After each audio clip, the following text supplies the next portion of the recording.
Siapa percaya Tuhan di tengah-tengah kita hari ini? Saya rindu kita di tahun yang baru.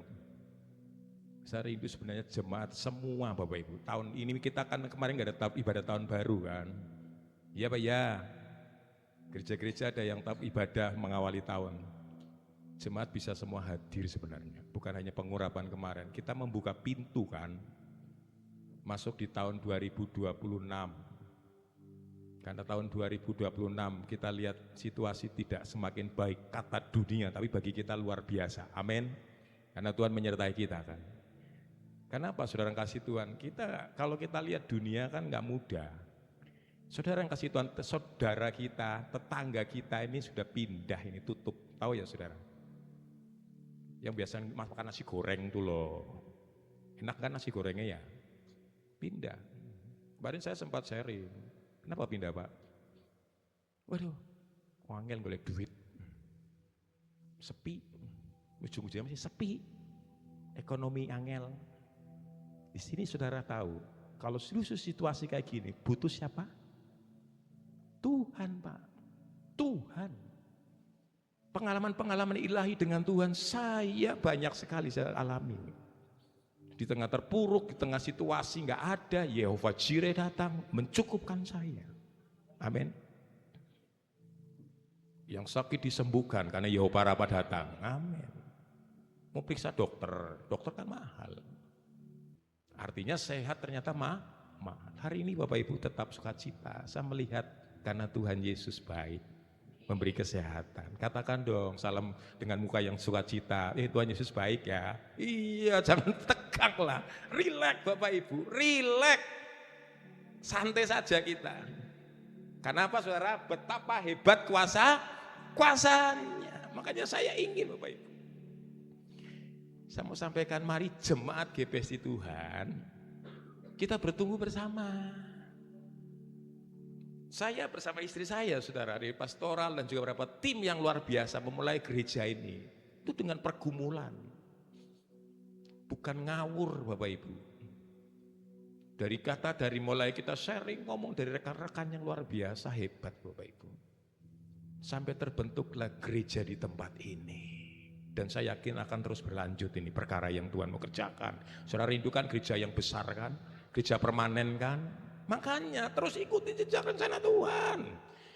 Saya tanamkan, saya tancapkan pondasi yang kuat untuk membangun gereja ini. Mulai apa saudara? Mulai berakar, bertumbuh. Lalu apa? Ingat nggak? Berbuah. Jadi bertumbuh saya tancapkan. Makanya Bapak Ibu kalau ingin bertumbuh, saudara mari sama-sama bertumbuh. Taruh ditanamkan, orang petani kalau nanam. Udah mau bertumbuh. Lalu kemudian lihat tanah yang lain merasa baik, dicabut. Tancapkan lagi di tanah itu. Belum. Terus kemudian, wah ini iklimnya nggak baik, di sini banyak pereng, banyak belalang, cabut meneh. Pindahkan lagi di tempat lain. Saya mau tanya, sehat enggak tumbuhan itu? Halo, sehat enggak Pak? Enggak sehat. Enggak sehat, makanya dengar baik-baik. Visi gereja kita biar tahu ya. Yang ditanamkan gembala sidang. Berakar, lalu kok berbuah dulu sih? Bertumbuh lalu berbuah. Gak mungkin lalu berbuah dulu, lo gak berakar dulu, gak kuat kok. Makanya jangan dicabut-cabut, kasihan. Cabut, tanam lagi di tempat lain. Cabut, tanam lagi. Biasa bertumbuh nanti. Gak sehat itu pohon itu. Makanya kita lagi berakar, lain ini masuk bertumbuh. Ya kan? Abaikan. Mau ada belalang ke? Mau ada mungkin parasit, tahu parasit Bapak Ibu? Parasit rusak enggak? Rusak nempel di pohon itu. Enggak, makanya nanti jadi rusak itu. Ya kan? Fokus saya bilang. Komitmen sama-sama bersama. Biar nanti pada waktunya ketika kita berakar, bertumbuh, berbuah, saudara akan melihat, wow, yang begini belum pernah aku lihat. Kan begitu, orang yang dicari kan bukan akarnya. Yang dicari apa Bapak Ibu? Buahnya. Orang kan mencicipi, saudara ke pasar lihat nggak bakal kemudian ke pasar mau cari akar, mau cari batangnya kan. Kalau beli ke pasar buah, mau cari buahnya. Itu yang saya rindukan. Makanya komitmen itu perlu kita bangun. Saya rindu ini kayak tanggung jawab sama Tuhan, dibawa kita ini kepada rencana Tuhan.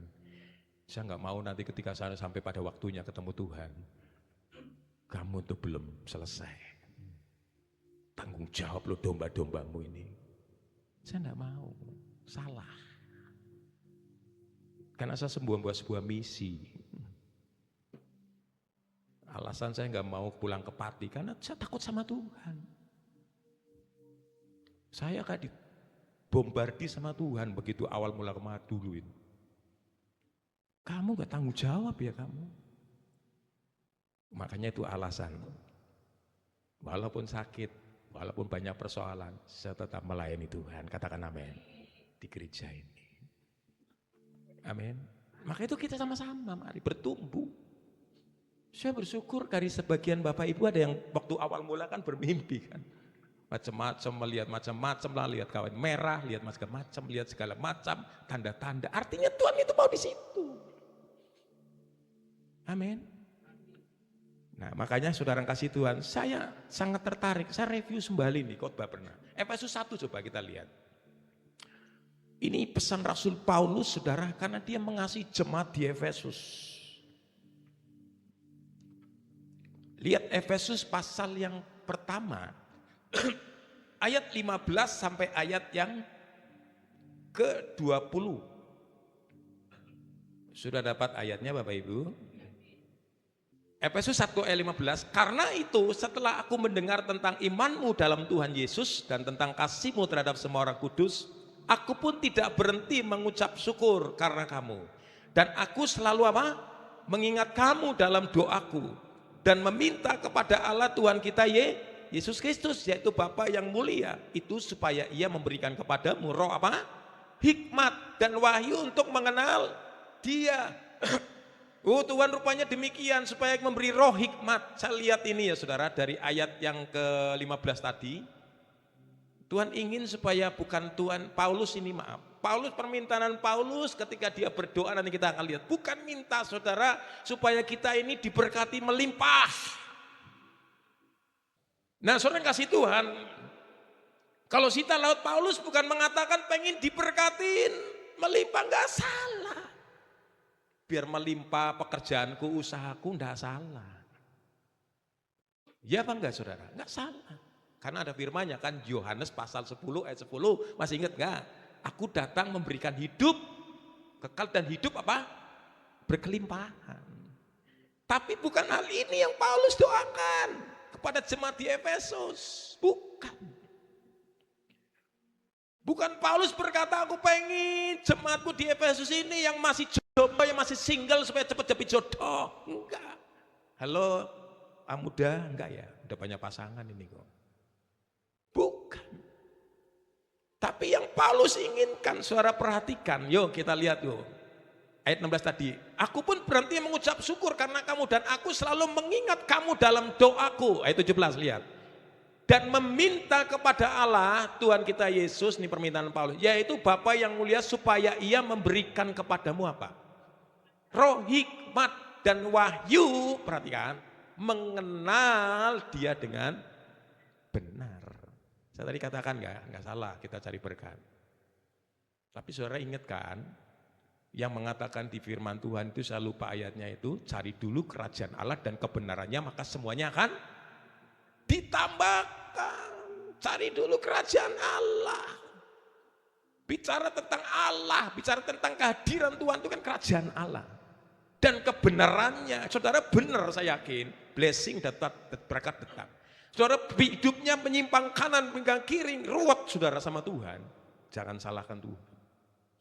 Berkatmu nggak akan lancar. Prinsipnya kan gitu, prinsip kerajaan Allah. Iya Bapak Ibu. Prinsipnya itu. Tapi yang kita lihat Paulus bilang di sini bukan masalah melimpah berkat, bukan hanya melimpah segala macam kecukupan. Tapi yang Paulus bilang mengenal Dia dengan benar. Prinsip itu yang harus kita pegang baik. Ajaran Rasul Paulus. Sehingga saya lihat jemaat di Efesus itu jadi percontohan ya, sampel di jemaat di Wahyu, tahu ya? 7 jemaat tahu ya saudara? Kenapa saudara kasih Tuhan? Ya itu. Pengenalan Allah dia dengan benar. Setelah saya renungkan ternyata berarti kalau mengenal Allah dengan benar kata Paulus, berarti ada jemaat di Efesus yang hidupnya nggak benar pengenalannya. Iya nggak Bapak Ibu? Simpel nih saudara. Saudara masih takut nggak kadang-kala dihadapkan masalah? Halo? Sering ya Bapak Ibu? Masih khawatir nggak? Cross check coba diri kita.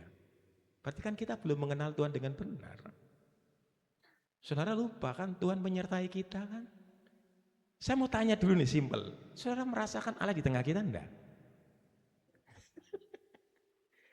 Saudara yakin enggak di tengah kita ini ada Tuhan? Nah itu. Nah saudara kasih Tuhan, makanya dalam hidup kita ini yang Paulus ingin mengenal dia dengan benar. Sehingga apa saudara-saudara tidak lagi dipombang-ambingkan dengan kekacauan pikiran kita, keraguan kita, melo, khawatir, bimbang menghadapi tahun 2026. Piye iki apa sing terjadi? Sekalipun kita kemarin sudah deklarasikan ditutup tahun Bapak Ibu pengurapan Tuhan, perjamuan kudus, tapi kadang nggak kenal.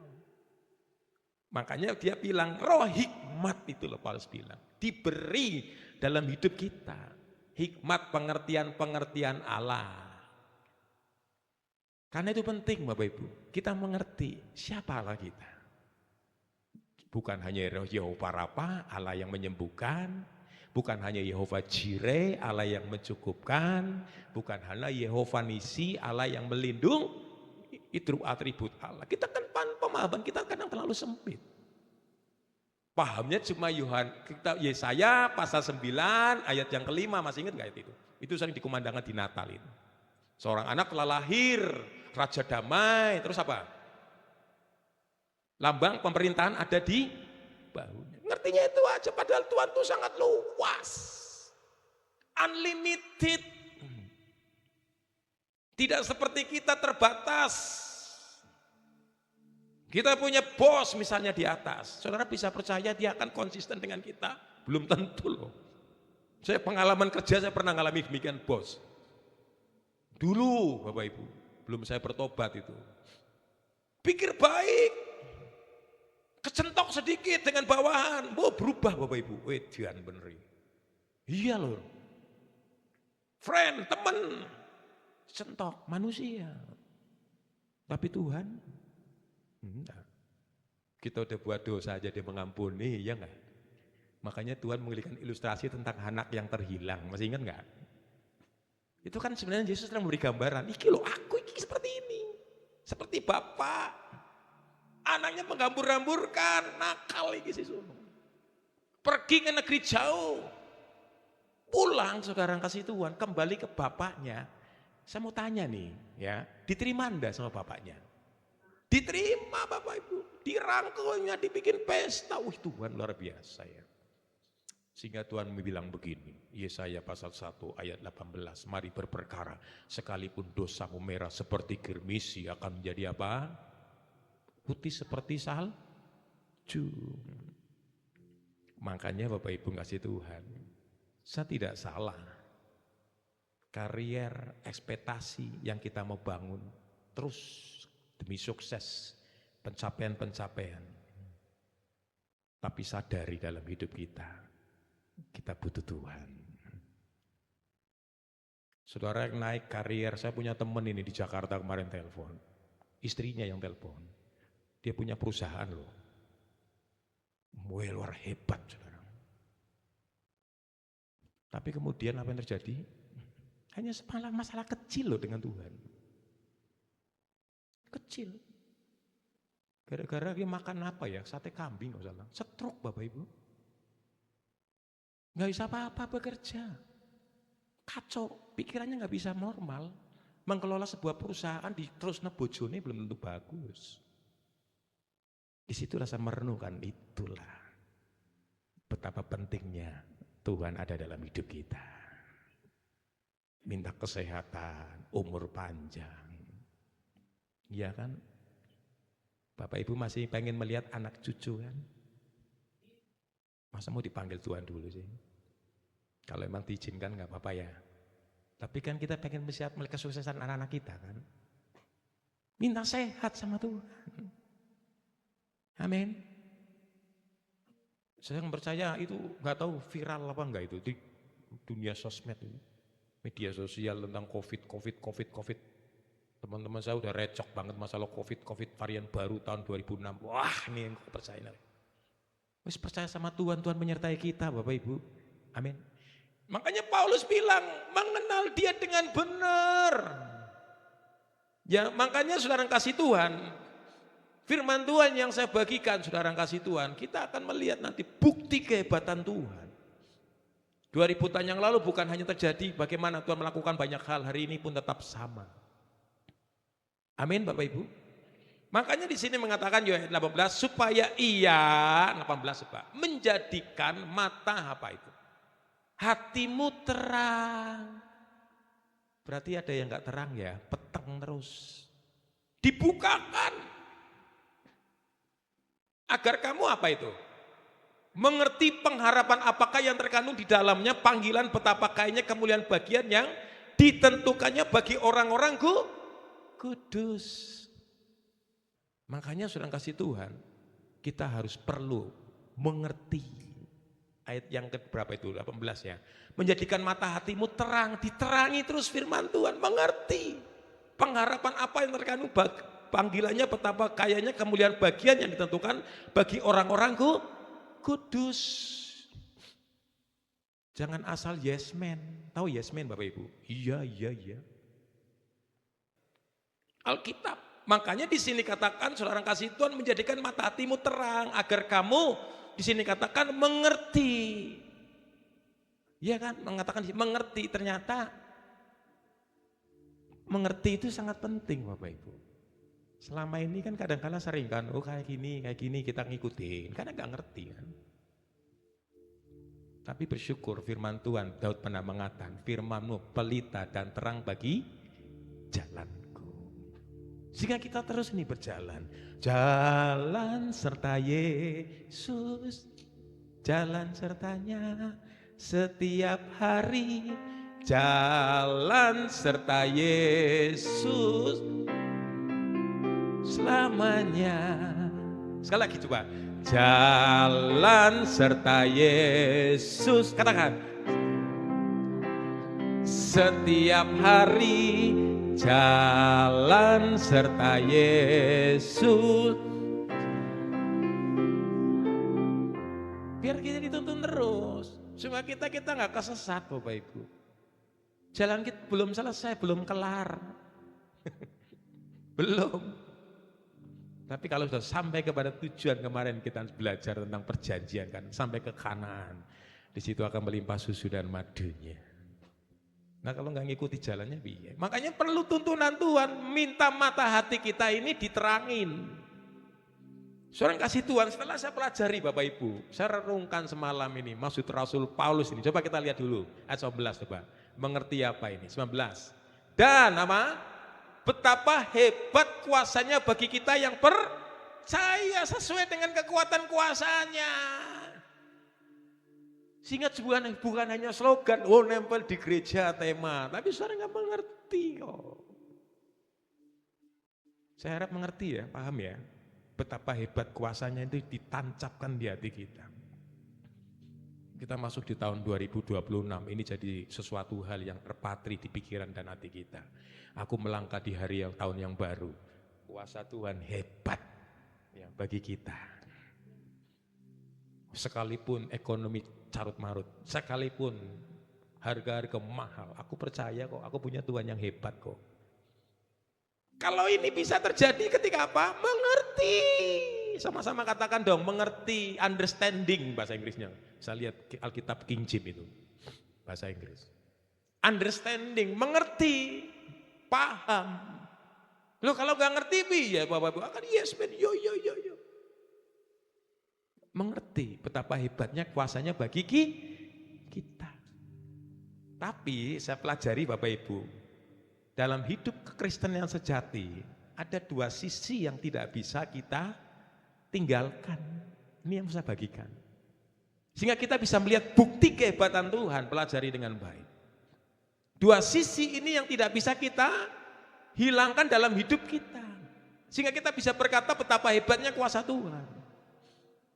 Yang pertama saya mau katakan, harus bertumbuh, dengar baik-baik, catat gitu, bertumbuh dalam pemahaman. Tadi katakan understanding kan, mengerti kan, Paulus bilang di ayat yang berapa? 18 kan, mengerti pengharapan. Kalau nggak ngerti repot. Harus memahami, paham. Ya. Makanya saudara kasih itu coba lihat, klik coba. Efesus 5 ayat 17 bisa bantu multimedia. Efesus pasal 5 ayat 17. Rasul Paulus pernah ingatkan kepada jemaat di Efesus, dia ulangi lagi ngomong demikian. Efesus 5 ayat 17. Baca sama-sama ya, 1, 2, 3. Sebab itu apa?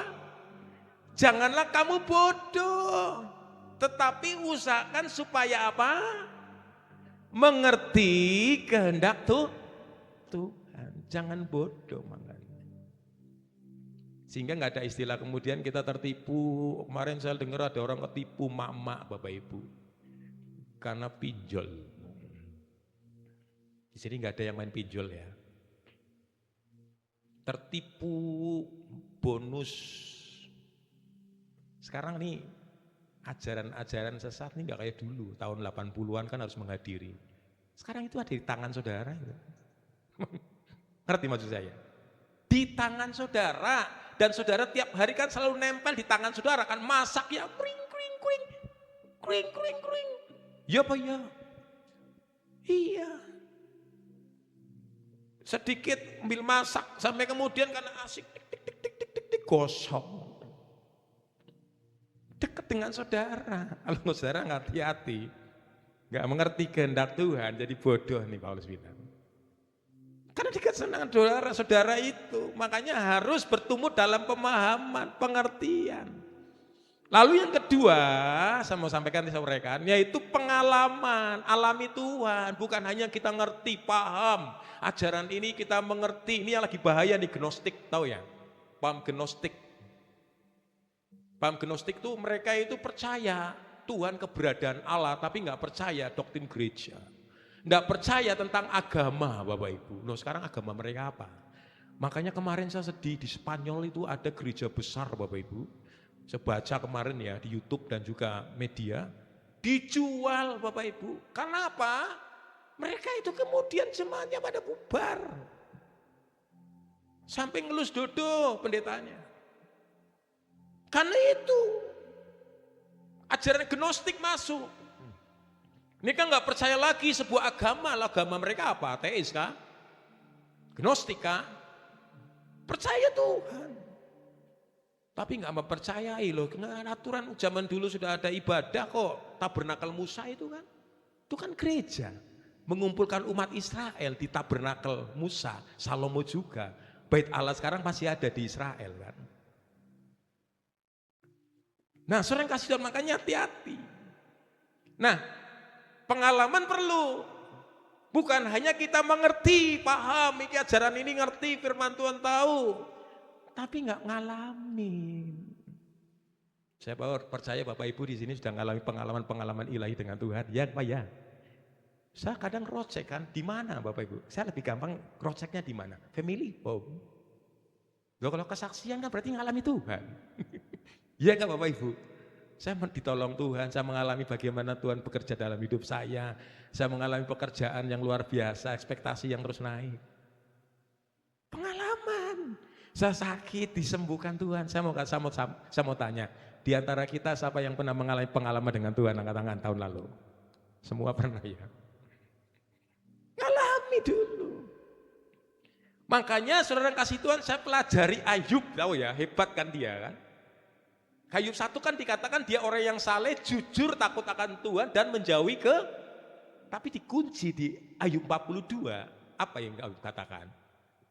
Sekarang aku tahu. Saya kadang, selama ini pemahaman Ayub ternyata dangkal ya, tentang Tuhan ya. Loh dia belum mengalami kok pengalamannya, dengar baik-baik Bapak Ibu. Setelah dia mengalami proses, ya Bapak Ibu.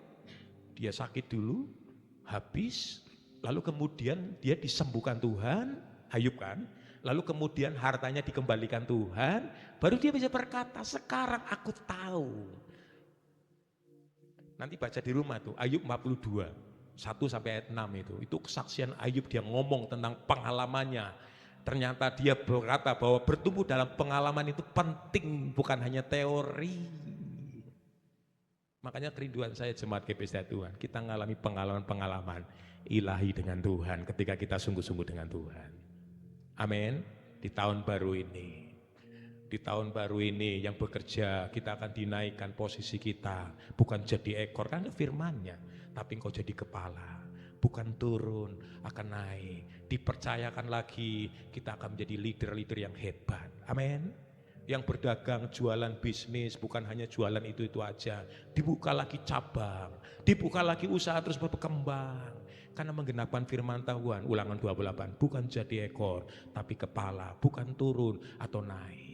Yang bekerja tahun 2025, pekerjaannya itu aja, kecil, hanya bawaan. Di tahun 2026 kita mengalami pengalaman dengan Tuhan. Aku akan melihat pekerjaan-pekerjaan yang baru. Tuhan berikan suatu gaji yang lebih besar dari tahun 2025 dan pangkat yang lebih hebat lagi. Karena aku percaya betapa hebat kuasanya bagi orang yang percaya. Yakinkah saudara? Maka ini pengenalan dengan benar.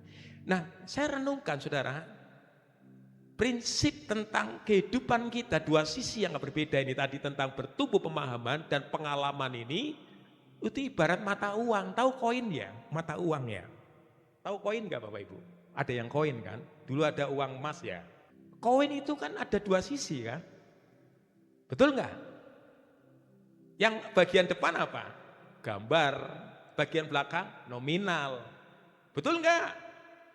Kalau misalnya koin itu nggak ada dua sisi, nggak ada gambar dan nggak ada nominalnya, mestinya angka itu bukan uang namanya, tapi namanya duit uang.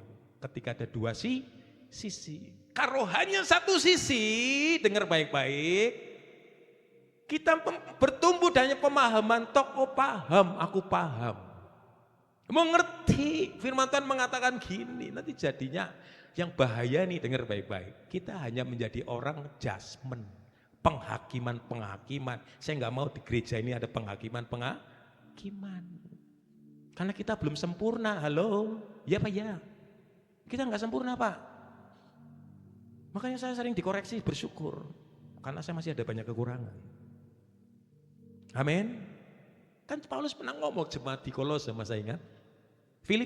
Jemaat di Filipi pasal 2. Sebab dalam Kristus ada nasihat.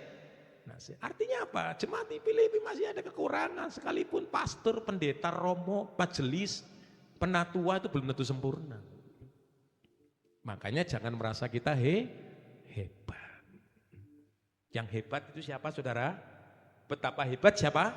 Dianya kan besar kuasanya, Tuhan. Amin.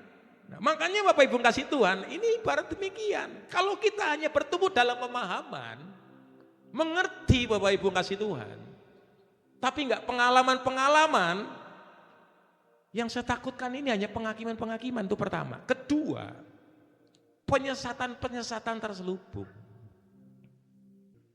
Jadi Bapak Ibu kasih Tuhan, demikian kalau kita hanya sebatas pemahamannya keliru.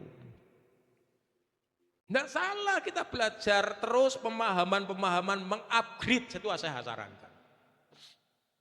Belajar, gali. Tapi juga harus kita review dulu belakangnya hidup mereka dong. Belajar perlu Bapak Ibu. Amin. Tapi yang kedua juga bertumbuh akan pengalaman. Kalau hanya teori, nggak ada pengalaman, gimana? Demikian juga kalau hanya pengalaman saja ngalamin, aku ngusir setan, iya. Kadang-kadang sering yang terjadi kebablasan. Nah, saudara kasih Tuhan, makanya dalam hidup kita nih, saya tadi katakan, perlu pengalaman. Saya rindu Bapak Ibu jemaat Tuhan, kita mengalami pengalaman-pengalaman, tapi juga pemahaman firman Tuhan. Amin Bapak Ibu. Uji kembali saudara. Kalau sedang ngalami gini, atau tanya. Kalau sesuatu yang mungkin saudara tanya sama Tuhan, kalau memang bisa ya tanya sebagai hambanya. Loh kalau tanyanya sama ini, simpel kan Pak, lo tanya kemana? Tanya ke Mbak Google. Ya Pak, ya yo. Selama kan saudara punya mbah kan? Mbah apa sih? Mbah Google. Kadang di Google itu cuma ngomong, ada aplikasi yang bisa ngomong, lu langsung baca, ting. Nah, seorang kasih Tuhan, makanya saya bilang, tidak salah menggunakan media ini. Tapi harusnya hakikat yang lebih baik, kita kembali ke firman Tuhan. Kalau baca di Yohanes pasal 2 itu mengatakan apa? Pada mulanya adalah firman, Bu. Pada mulanya firman. Pertama kejadian saudara lihat, bermula kan dari firman, ngomong kan, jadilah. Jadi. Artinya Bapak Ibu, Tuhan itu ada di mana? Firman. Firman Tuhan dia ngomong. Memang sih di sini ada, saya tahu saudara, dari 39 buku perjanjian lama dan 27 perjanjian baru itu, penulis-penulisnya itu kan semua hanya ilham, diilhami Roh Kudus. Tuhan ngomong melalui mereka ini, tulis. Tapi itu Tuhan sebenarnya bicara. Makanya dalam hidup kita, saya mau sampaikan, perlunya kita ini bertumbuh pemahaman akan firman Tuhan. Dan yang kedua, bukan hanya kita tahu firman, tapi nggak ngalamin. Hari ini saudara dengan firman Tuhan bicara betapa hebat kuasanya bagi kita yang percaya. Saudara keluar dari gereja ini, saudara pulang ke rumah, saudara mempraktekkan, ngalami minggu depan. Atau mungkin gak lama. Amin. Saudara pagi hari ini, saudara sepakat memperkatakan firman, betapa hebat. Ini kan firman, Efesus 1 bilang, kuasanya bagi kita yang percaya, kita sepakat percaya, kita keluar dari tempat ini, nggak lama kita akan punya tanah dan gereja akan dibangun. Iya. Makanya Bapak Ibu yang kasih Tuhan, mari sepakat. Di dalam dua sisi ini, pemahaman, pengertian itu sangat perlu. Upgrade terus, baharui terus pola pikir kita. Makanya coba klik dulu, coba minta bantu multimedia. Roma pasal yang ke-12, coba kita lihat. Ayat yang kedua. Roma pasal 12 ayat yang kedua mengatakan demikian. Janganlah kamu menjadi apa? Serupa dengan dunia ini, tetapi berubahlah oleh pembaruan budimu, di-upgrade, dibarui. Jangan jadul melulu. Ya kan? Dibarui budimu sehingga kamu dapat membedakan mana kehendak Allah yang baik, yang berkenan kepada Allah yang sempurna. Makanya ini Paulus katakan jemaat di Roma, supaya kita ini jangan menjadi serupa dengan dunia, kan perlu di-upgrade sih. Mengerti, tapi masih berubah, berkecimpung dengan duniawi.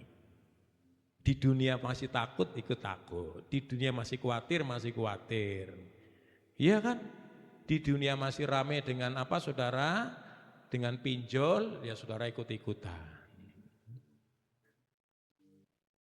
Yakinkan hari ini bahwa Tuhan itu luar biasa dalam hidup kita. Makanya perlu di-upgrade pemahaman tentang Allah kita, betapa hebat kuasanya bagi kita. Dan yang kedua, sisi yang kedua, ngalamin. Ya kan? Supaya kita apa saudara, kita alami kasihnya yang dari Tuhan. Kemurahannya dari Tuhan, kayak Daud pernah ngomong demikian. Saya ingat, coba Pak, sekalipun